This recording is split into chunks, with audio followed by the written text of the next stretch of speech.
I swear I've seen that photo on the internet before. No, I only took it on the weekend when I was away. Because let me show you You're here. an idiot. I don't know if that... Was that... Oh my God! No, hang on, wait. I think it might have been... You're... you are a fucking idiot.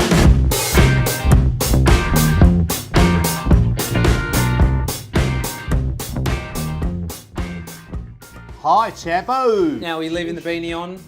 I'm leaving it on because it's so out of control under there. It's like three puppies just fighting in a cage. All right, I'm excited about today. Why is that? You've been very secretive and covert. Yeah, there's lots going on in this episode. So we're going to do a Q&A again, flooded with questions. Yes, and for the people who don't get answered today, we'll answer some. We got a lot. Yeah, we'll stockpile them, get back to them later. A lot. And there's a few other little things I want to address. I'm ready. But first, as we said last week, we're grown up. We've got a sponsor now. Oh, we do have a sponsor, Tom. We do have a sponsor. Look. The good folk at Body Scan. Yes. Of course. The good folk at Body Scan who do a mobile DEXA scan. Now, if you're thinking to yourself, how am I going to get this kind of measured and assessed just to see where I'm at, in terms of my body composition? How much fat do I have? Not some bloke with the calipers and limited eyesight going, I think it's about 32%. But someone with an actual $250,000 machine coming to, equipment altogether, $250,000, bus and truck and machine to come and assess you. Okay, so before you go any further, I've done something that you don't know about. So Pam, I don't when you do this. So Pam, who's our contact at DEXA Scan, at Body Scan, Laughing like a dickhead. this morning. Oh, you had one? It came to me. But I thought we could play a bit of a game because, could we? Like you said, it does measure your body fat, so you can tell exactly how many kilograms of body fat you have. And what percentage of body fat? Yeah, and a whole bunch of other stuff. But how many kilograms of body fat? Can I just guess your body fat percentage? Okay, go for that. So you know your body fat percentage? I know my body fat percentage and my exact kilogram amount. Can you stand up? Can you stand up a little bit? Can I see your tummy? No! Don't suck it in. Okay, yeah. I would have said you're around 20% on their thing. All right, let's see if he gets it right. Here we go.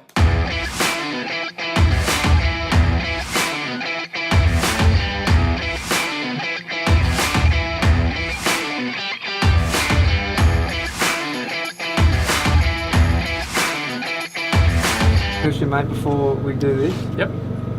Do you mind if I get nude on there? Is that because I thought I had to, right? Is that? No. I don't have to not get required. Nude? Don't have to get naked. Not today. You're gonna give me your guess before we do this. What do you reckon? Healthy. Healthy. That's probably in the training for a body scan. Do not mention what you think someone's body fat will be.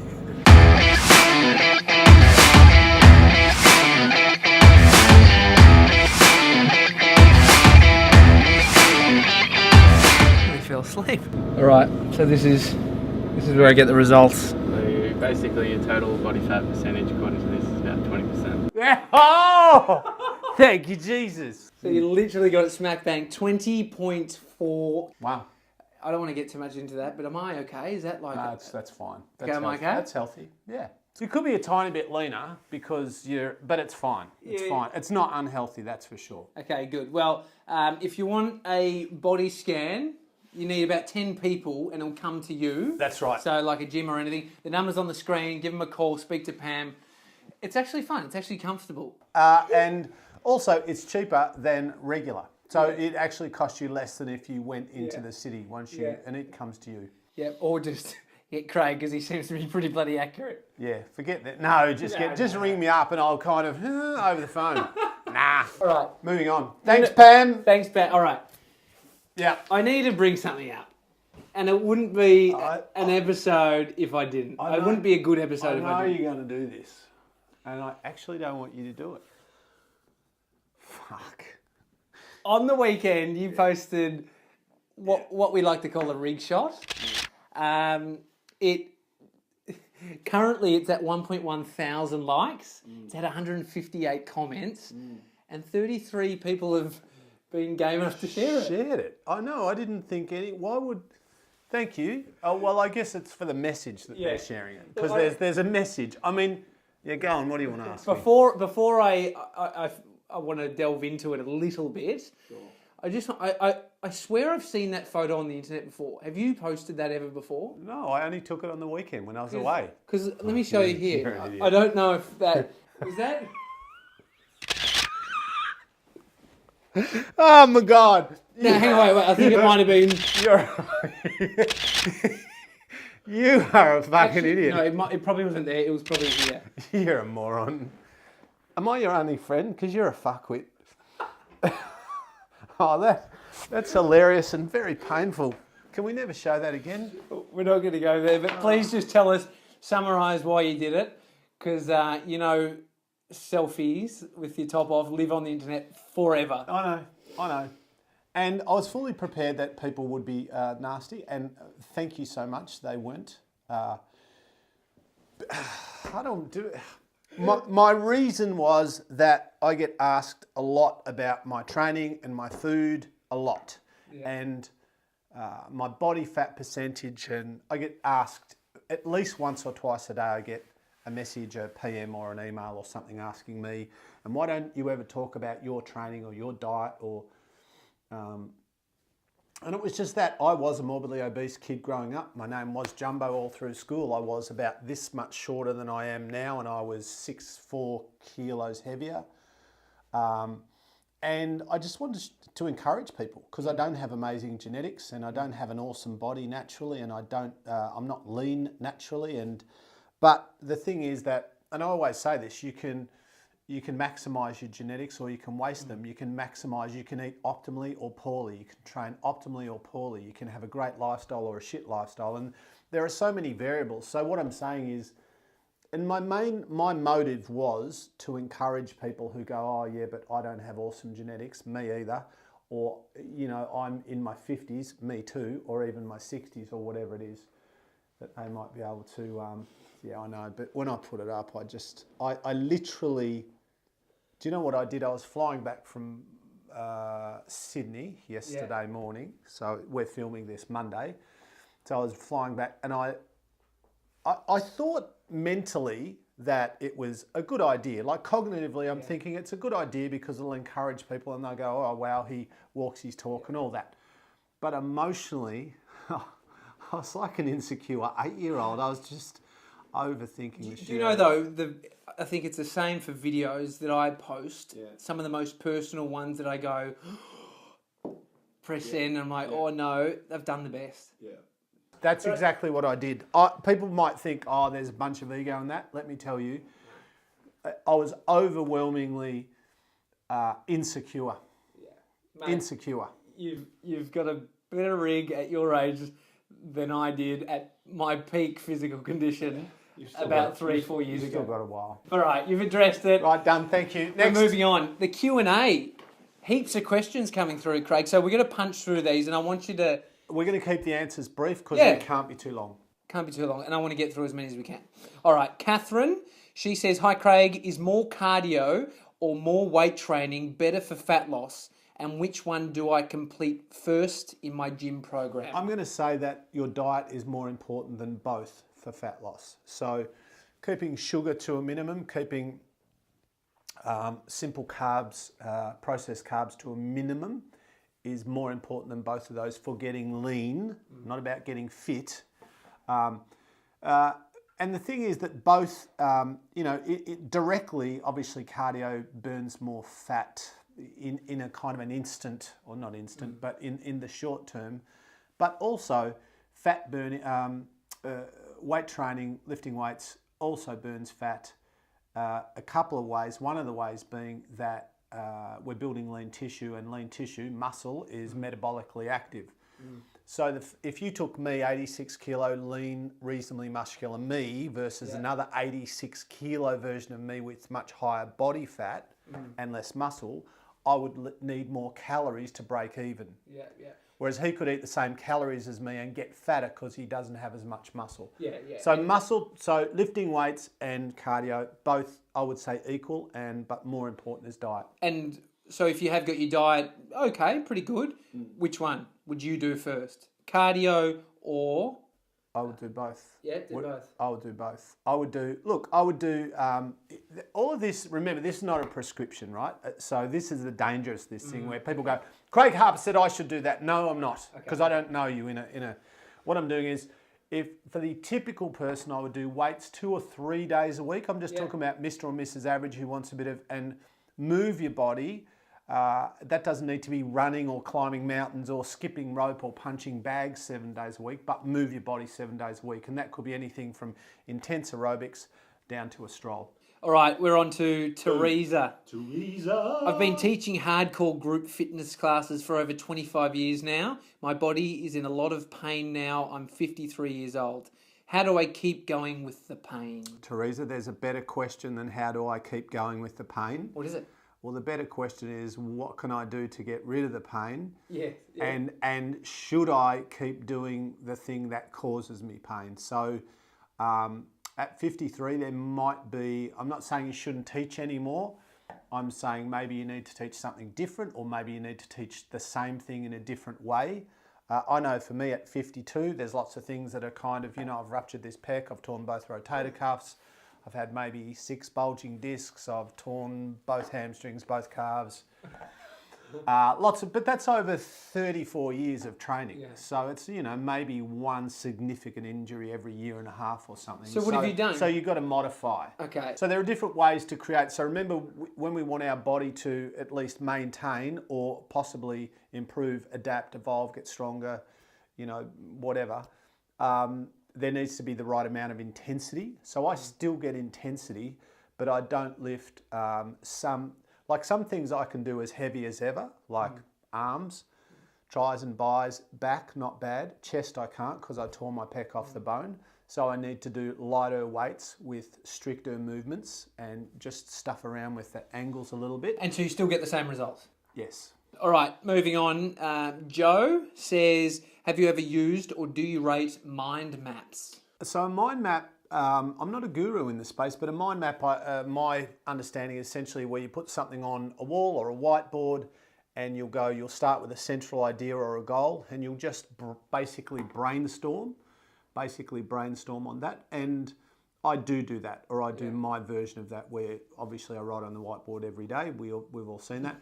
But I will, even the other day when you and Melissa and I were talking about stuff. Remember, we were talking about our business stuff. So I just go to the whiteboard and I put, Craig Harper, whatever our website's going to be, who knows? And then all these things, and we just start mapping it out. So I actually thought you were bored and you just resorted to writing on the whiteboard. I was a little bit bored because you two were doing grown-up stuff. But so I do that, and I think there's a place. And I also think for some people that works better than for others. JC, Jacie. JC, what's the hardest lesson you've learned? Probably the hardest lesson I've learned is trust people more slowly. Ooh. Yeah. So I've trusted people over the years and cared for people and invested in people emotionally that I thought we had a certain relationship, and then I figured out down the track that I was not their friend. I was someone who was valuable to them for a period of time. So, and I'm definitely not bitter or twisted about that, but I'm just slow to let people in the door, and especially people who I don't really know, who want to kind of almost force their way into my life because they think they can do something for me or help me. I'm like, I don't need your help, or So I'm generous. I believe I'm generous and I'm kind and I'm thoughtful. But when it comes to my personal space and who I let in the door, I just trust slowly. Doesn't mean I don't trust, but I trust slowly. I think I trust easily and have the thought that if they break that trust, then that goes. It depends what trusting them means. Yeah. Like in my position or where I've been, I've given a lot of stuff to people. Yeah. On a certain, what I thought was a mutual understanding of where things would go. And I've also had people, I've had people that I trusted steal lots of money from me, and when you own businesses and big things, big, messy, ugly things. All right, moving on. Nikki. Hi, Nikki. Says, Oh, Nikki, what a pity you don't understand. how do you think mindfulness and meditation fits into a fulfilling life? Such a deep question, Nikki. How does mindfulness and meditation fit in? Say the last bit. Or how do you think mindfulness and meditation fits into a fulfilling life? Well, I think that we live, this is stuff, just my thoughts, right? So if this doesn't resonate, but for me, mindfulness and meditation is really just hitting the pause button on the chaos. You know, for me, it's the calm in the chaos. And it might not be mindfulness in the sense that someone else practices it. But for me, it's when I kind of turn off all the electronic stuff. It's when I get away from the busyness. It's when I get behind the bamboo trees and my property surrounded with bamboo trees that are 50 feet high. And just to be able to tune out and just chill out and let me recharge emotionally and spiritually. I was thinking this the other night, because you're quite responsive to people on Facebook. If they write you a comment, you'll usually reply. Yeah. Do you switch your phone off? Like, is there a time that you stop online? I quite often will put on flight mode or just turn it off for a few hours. Yeah.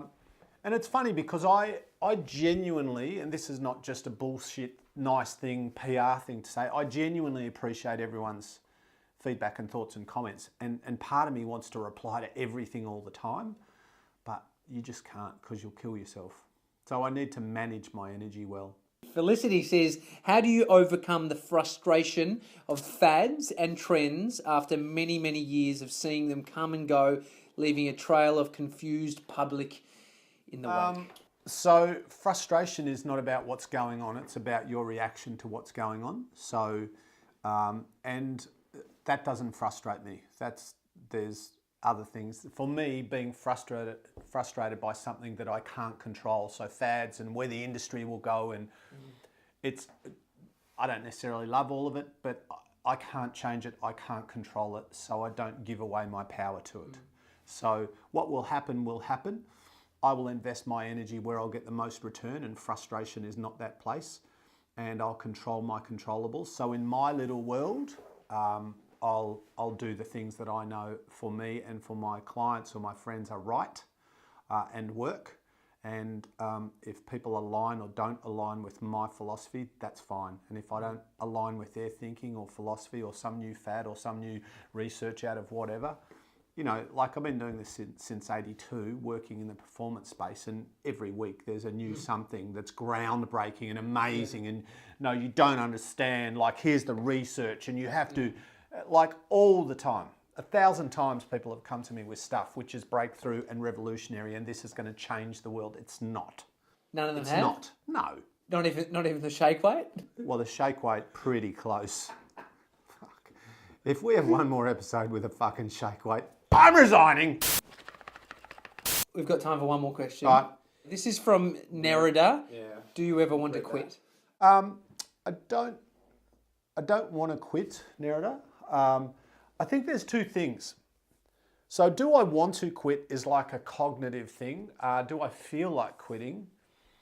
Not often, but sometimes I feel like going, not quitting. Sometimes I feel like stopping doing what I'm doing because I don't feel fulfilled, or I don't think it's serving a positive purpose, or I don't think I'm helping. So, you know, if I keep doing and doing, like we spoke last week about resilience, keep doing and doing and doing and doing, but at the same time, you also need to pay attention to what your results are telling you. And also, you know, like I got to a point with personal training after being on the gym floor for decades, and writing programs and doing assessments and working with people, where for me, I was done. And it wasn't that it was bad, it was just that I'd moved on. And so I don't really feel like giving up or throwing it in, but there's nothing wrong with that. That's part of the process, that's human. If you feel like that often enough, maybe that's a sign. But if you're just having a bad day, ride the storm. When do you not listen to that? Like you're inside, you're going, nah, this is time, this isn't right. But do you ever override that? Because sometimes it's like fear, it just pops up because it's an initial response. Well, I think that there's like we talk about this, you know how there's sometimes you know things without knowing why you know them.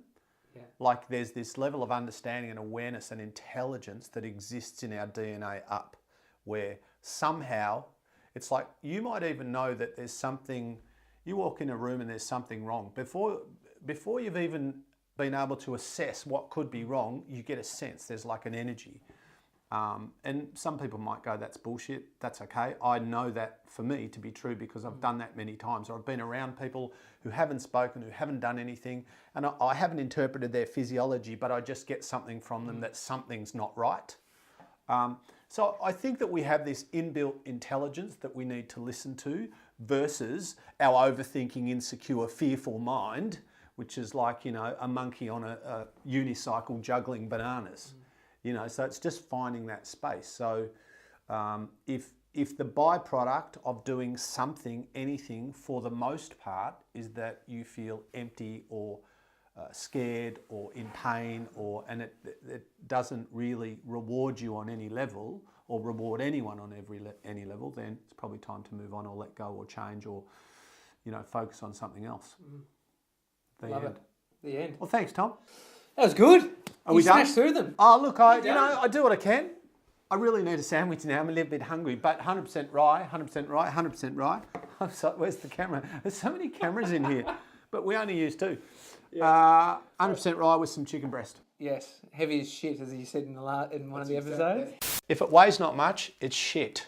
We're done. If we didn't get through or get to your question, maybe we'll get to it next week. Yeah, we've got a few. We literally, I don't know what we answered then, maybe 8, and I think we have about 40. So apologies for not getting to you. We will endeavour to get to at least some of you in the near future. Yeah, and leave comments below if you want to see more rig shots of Craig. Idiot. There'll definitely be, that is the first and last. I might put up a photo of my knees or my feet. Got amazing feet. Cut.